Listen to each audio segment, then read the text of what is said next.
Olá, boa tarde. Meu nome é Pedro e vamos dar início a mais uma palestra do grupo Aulas da Vida pela TV SEAC e pela Rádio SEAC. Hoje com o tema O Tríplice Aspecto da Doutrina Espírita. Mas antes de começar o assunto de hoje, eu gostaria de pedir a todos vocês que me acompanhassem em uma pequena prece, pedindo a Deus e aos bons espíritos que nos abençoem na tarde de hoje, que possamos receber do mais alto as luzes e o conhecimento necessário para que possamos transformar as nossas vidas e que possamos iluminar os nossos lares com muito amor, com muita compreensão e com muita fraternidade. Que os bons espíritos possam nos acompanhar nessa jornada e que possamos todos juntos aprender um pouco mais sobre a nossa doutrina. Que assim seja. Bom, o tema de hoje é o tríplice aspecto da doutrina espírita. Mas antes de começar a falar sobre esse tríplice aspecto da doutrina espírita, eu vou falar sobre um trecho do Evangelho de Jesus que está lá em João, no capítulo 8, no versículo 32, que diz o seguinte, né? Jesus ele está lá no monte, ensinando aos seus apóstolos e às pessoas que estavam à sua volta, e várias pessoas faziam perguntas, né? E ele estava respondendo, e no versículo 31 Jesus diz o seguinte: se vós permanecerdes na minha palavra, verdadeiramente sereis meus discípulos. O que Jesus quis dizer com essa frase? Ele diz assim: se vós permanecerdes na minha palavra. Permanecer na palavra de Jesus é seguir as suas orientações, é seguir os seus ensinamentos, é se comportar da mesma maneira que Jesus se comportava. Então, se nós seguirmos as palavras de Jesus, nós vamos poder ser chamados de seus discípulos, de discípulos de Jesus. Então, se nós formos trazer para o nosso dia a dia, para a nossa realidade de hoje, se eu quiser ser chamado então de discípulo de Jesus, se eu quiser ser chamado de cristão, eu tenho que me comportar como Cristo. Eu tenho que falar as palavras que Jesus diria. Eu tenho que ter atitudes que são iguais às de Jesus. Eu tenho que seguir o que Jesus orientava e explicava. Então, para nós sermos verdadeiramente considerados cristãos, nós precisamos então seguir as palavras do Cristo. E aí Jesus diz, né, no versículo seguinte, a famosa frase: e conhecereis a verdade, e a verdade vos libertará. Essa frase tem sido muito utilizada nos dias de hoje, e a todo momento a gente escuta essa frase, mas poucas vezes nós paramos para refletir sobre o que ela significa. O que será que Jesus quis dizer quando ele diz: conhecereis a verdade? Como é que a gente faz para conhecer a verdade? E o que é a verdade? Então, como é que essa verdade vai me libertar? Ou seja, como é que eu estou preso?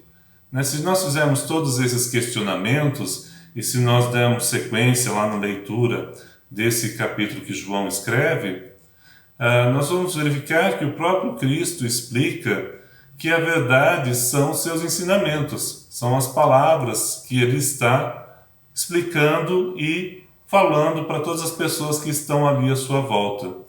Então, se nós queremos conhecer a verdade, nós temos que estudar as palavras de Jesus, nós temos que aprender sobre o Evangelho de Jesus, para efetivamente a gente compreender o que elas querem significar. Então, conhecer a verdade de Jesus não é simplesmente ouvir as palavras de outras pessoas. Nós temos que fazer essa busca por esse conhecimento, fazer a busca por essa palavra de ler e entender o que Jesus quis explicar. E se nós dermos continuidade então nesses questionamentos que nós estamos fazendo, o que é a verdade então que Jesus estava pregando ali? Então, a verdade é o Evangelho de Jesus. São suas palavras, são os seus ensinamentos, são as suas atitudes, é o seu comportamento. Então, ser cristão é estudar as palavras de Jesus, estudar os seus ensinamentos, compreender essas palavras, compreender o seu ensinamento e colocar em prática. Se nós fizermos tudo isso, então nós vamos ser verdadeiramente cristãos. E do que é que Jesus nos liberta?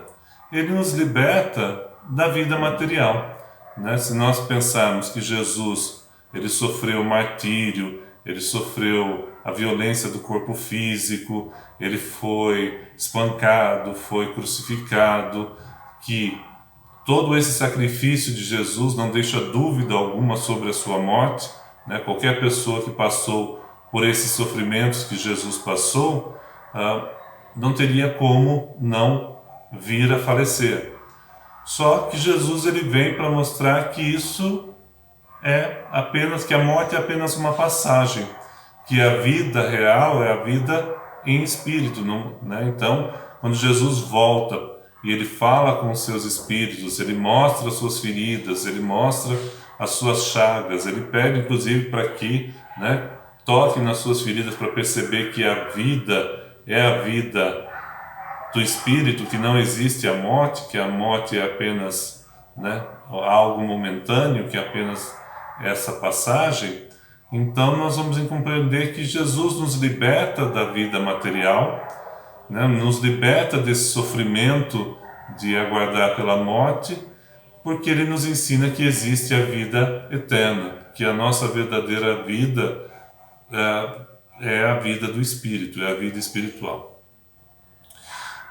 E se eu pegar então e continuar lendo lá no Evangelho e seguir um pouquinho mais em frente, nesse mesmo capítulo de João, tem uma outra frase de Jesus que é muito importante a gente também fazer um estudo e uma reflexão sobre ela.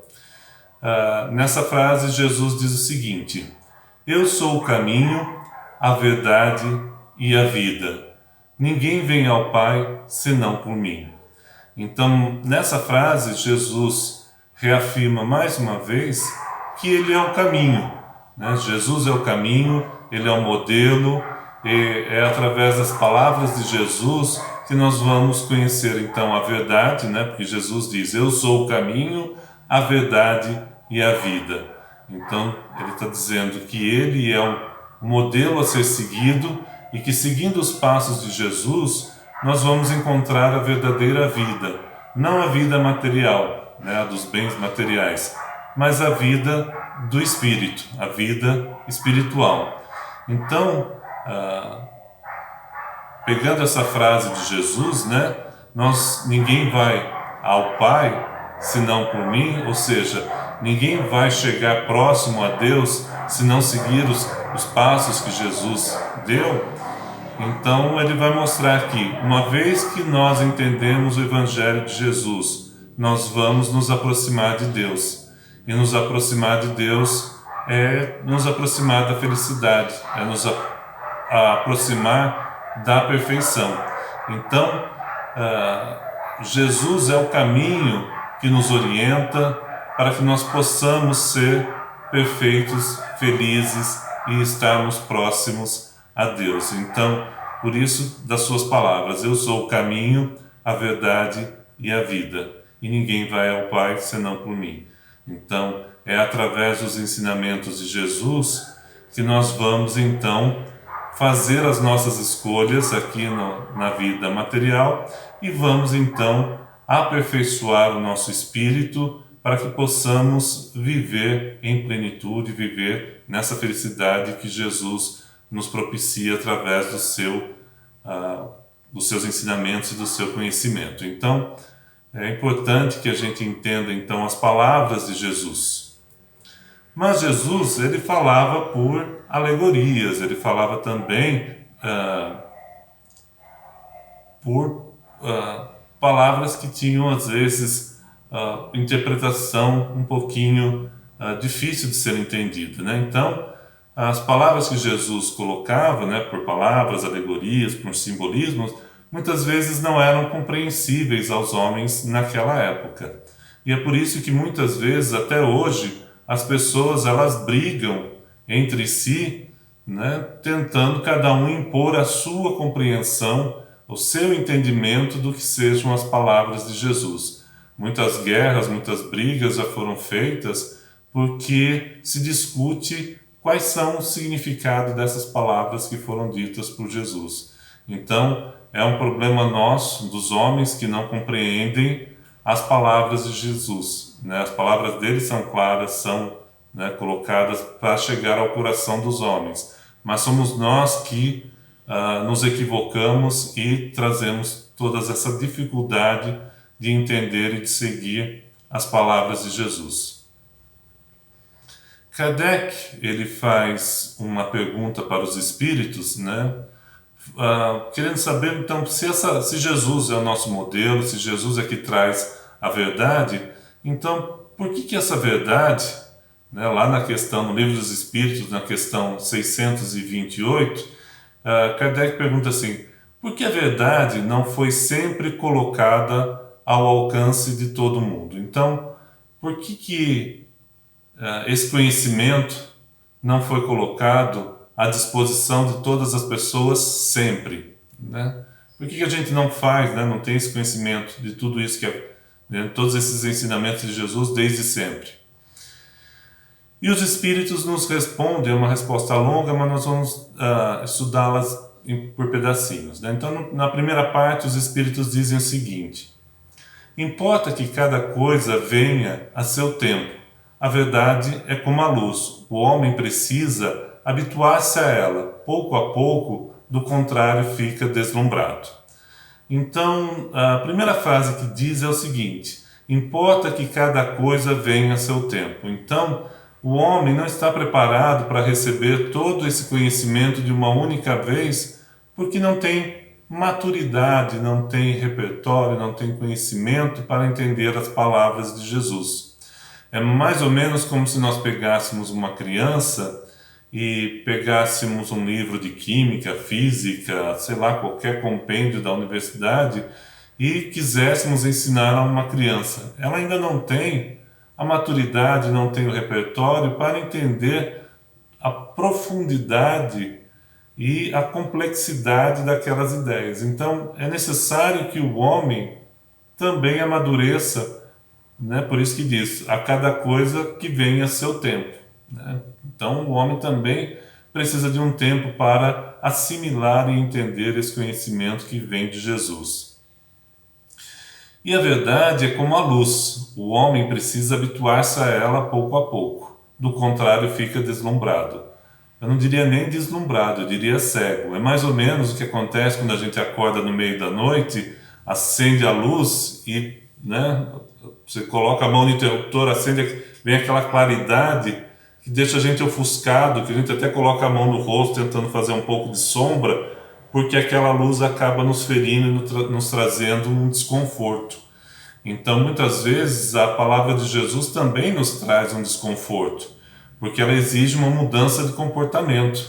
E muitas vezes nós não estamos prontos para fazer essa mudança de comportamento ou ter essa mudança de conhecimento. É por isso, então, que ele faz, né, os Espíritos fazem essa comparação que a verdade é como a luz, né? Ela pode nos deixar ofuscados porque nem sempre nós estamos preparados para recebê-la de uma maneira tão direta e tão impactante desse jeito. Então, cada coisa tem o seu tempo.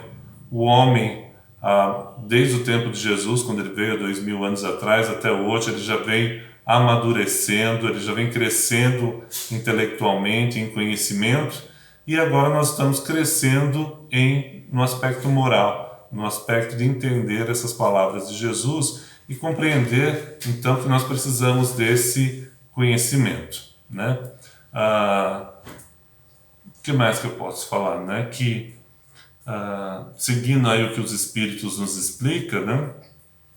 Que jamais permitiu Deus que o homem recebesse comunicações tão completas e instrutivas como as que hoje são dadas. Então, nesse texto aí, nesse contexto, Kardec está falando que o Espiritismo nos traz muita muitas informações, né, de maneira clara, direta, objetiva, que ele traz um aprendizado muito grande e que isso poderia ter sido dado antes e não foi, né, dado anteriormente.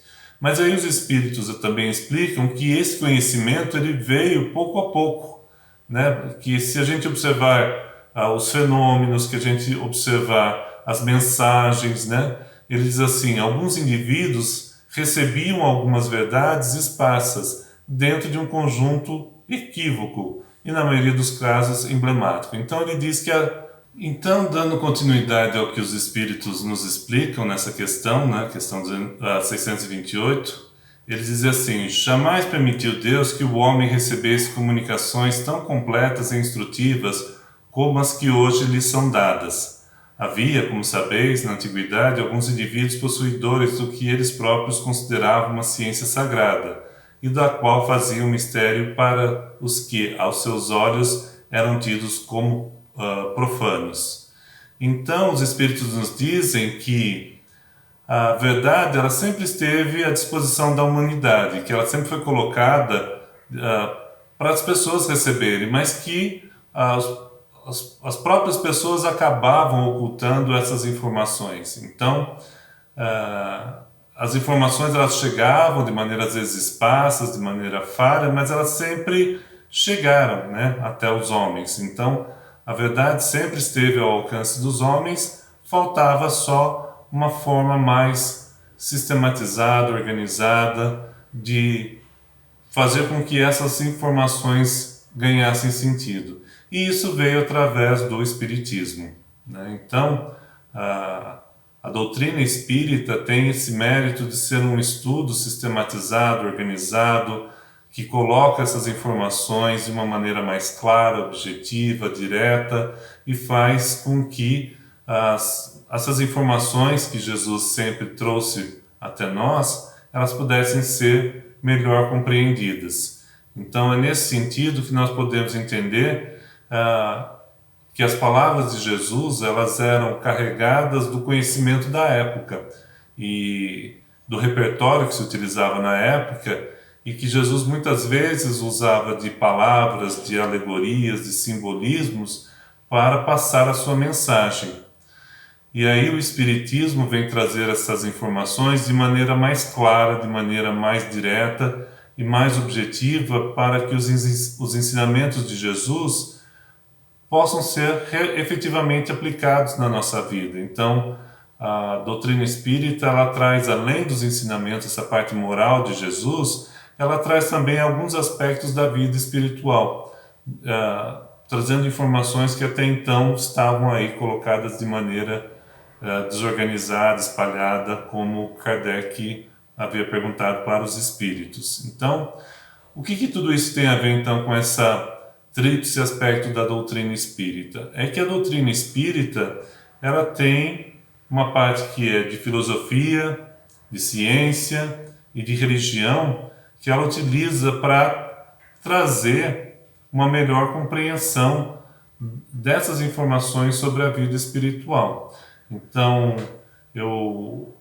esse tríplice aspecto da doutrina, né, que é filosofia, ciência e religião, ajuda a divulgar melhor os princípios da doutrina de maneira ampla, convocando os homens para que estudem mais e compreendam mais sobre essa realidade da vida superior, né? Que, como Jesus veio nos trazer que a morte não era o fim, mas uma continuidade, que a vida continua após a morte, o Espiritismo também vem, então, trazer mais detalhes e informações mais claras sobre essa vida espiritual.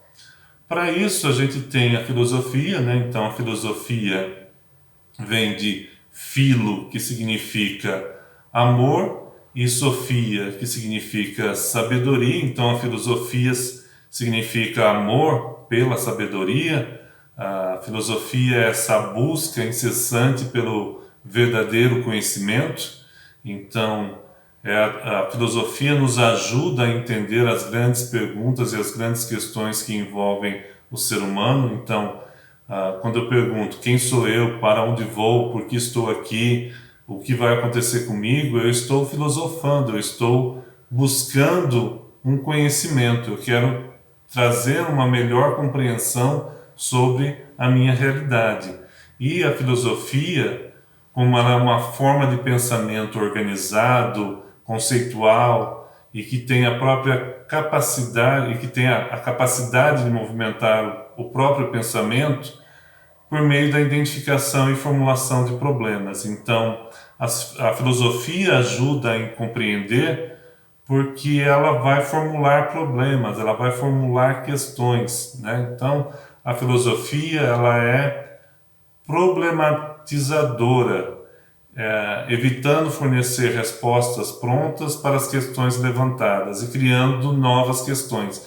Então, novas perguntas, novos problemas, novas maneiras de entender as palavras e o significado das palavras, de entender os ciclos da existência humana. Então, a filosofia nos permite compreender um pouco da nossa humanidade e nos ajuda a fazer uma reflexão sobre a nossa vida. Então, por isso que o Espiritismo, a doutrina espírita, né, ela tem esses elementos da filosofia, porque ela nos ajuda, então, a compreender um pouco mais, e a formular e a problematizar, contextualizar as questões que envolvem a nossa vida. Então, se da filosofia a gente esse questionamento, da ciência o Espiritismo ele é da disciplina. A disciplina que até em outro momento, se nós pegarmos uma fala de Chico Xavier, que é uma instrução que o Emmanuel passa para ele, né, que ele diz assim, para o bom e verdadeiro exercício da mediunidade, o que é necessário? E aí o Emmanuel explica que precisa só de 3 coisas: disciplina, disciplina e disciplina. Então, a ciência nos fornece um pouco dessa disciplina, né? Porque através de métodos, né, do estudo sistematizado, metódico, da investigação de fatos, da observação dos fatos, a ciência ela tem então como objetivo entender o que acontece no mundo material. Então, esse método, essa forma racional de observar, de entender, de investigar, também pode ser aplicado aos estudos do Espiritismo, né? O Espiritismo também se beneficia desse método de investigação da ciência. O próprio Kardec, como pedagogo e estudioso da época, ele, né, entendia a importância da ciência para a compreensão da nossa vida. Então, a ciência espírita, ela compreende 2 partes, né? Uma parte que é a parte mais experimental, sobre as manifestações dos espíritos, e a ciência espírita aborda também uma outra parte que é mais filosófica, que é sobre as manifestações inteligentes nas comunicações com os espíritos. Então, de qualquer maneira, a ciência ela procura nos ajudar a entender melhor como é que se estabelece, como é feita a comunicação com os espíritos. Então, é importante a gente também lembrar que a ciência é um aliado do espiritismo. Então, muitas vezes as pessoas têm a ideia de que ciência e religião elas não se misturam. E o espiritismo, muito pelo contrário, vem dizer que elas estão juntas, uma dando apoio à outra, para que nós possamos crescer, tanto intelectualmente quanto moralmente. E daí nós temos então agora falando da parte moral, que é o terceiro aspecto dessa tríplice, né, que envolve o entendimento do Evangelho de Jesus e das questões morais. Então, se a ciência nos ajuda a entender as leis da física e do mundo material, a moral de Jesus nos ajuda a entender as leis de Deus. Então, os ensinamentos de Jesus, né, o seu aspecto moral, ajuda aos homens a melhor convivência, ajuda no aperfeiçoamento moral dos seres humanos dos seres humanos nas suas relações pessoais, nas suas relações em sociedade, na nossa vida em comum. Então, o Espiritismo coloca Deus ao alcance da compreensão humana, porque daí Deus não se torna algo isolado, inatingível, mas Deus se torna algo mais próximo a nós, porque a doutrina espírita não tem os formalismos religiosos, não tem dogmas, não tem rituais, não tem hierarquias, não tem manifestações exteriores de adoração. Então, a doutrina espírita, ela procura, enquanto religião, nos religar a Deus, nos aproximar a Deus. Então, é por isso que nós entendemos a doutrina espírita como religião, nesse sentido, no sentido de nos aproximar de Deus e da perfeição moral. Então, quando nós nos religamos a Deus, que nós desenvolvemos em nós a fé, a esperança, que nós colocamos em prática os ensinamentos de Jesus, isso nos aproxima de Deus, nos torna mais perfeitos e mais felizes. E se nós entendemos, então, a doutrina espírita como um conjunto coerente de ideias para serem transmitidas, aprendidas e ensinadas, então nós vamos compreender esse aspecto, então, da doutrina espírita como religião, no sentido de nos aproximar de Deus. A parte moral, que nós aprendemos com Jesus, ela se traduz pela compreensão que nós não necessitamos, então, de desses ritos, desses cultos convencionais, de local especial. Ele nos ajuda a nos libertar dessas questões exteriores. Então, a fé em Deus é mais importante. Então, a relação com Deus passa a ser mais direta e nos liberta, então, de muitas questões que dizem respeito a essa adoração da divindade, a adoração a Deus. Então, a gente percebe que a crença em Deus, essa fé em Deus, ela faz parte, então, de uma lei natural, que é uma lei de Deus, e que nos aproxima mais de Deus, porque nós não precisamos de intermediários.